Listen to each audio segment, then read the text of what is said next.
Plank সবাই করি, কিন্তু এটা আমাদের আলাদা প্ল্যাং। এই প্ল্যাং করলে আমাদের এই যে শোল্ডার এবং এই কাঁধের এবং আমাদের এই যে রিস্ট কবজির সক্ষমতা বৃদ্ধি পাবে। মূলত এই দুটো এক্সারসাইজ আমি করব বলের উপর, আপনারা এটা করবেন, প্রতিনিয়ত করবেন, দেখবেন আপনাদের এই কাঁধ এবং এই রিস্টের কবজির সক্ষমতা বৃদ্ধি পাবে।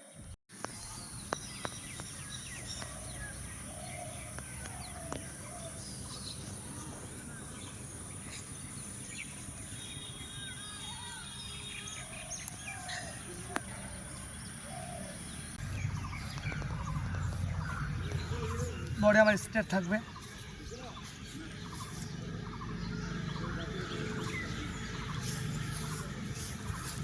যতক্ষণ শরীর ভাইব্রেশন না হবে ততক্ষণ আপনারা ঠিক এইভাবে থাকবেন।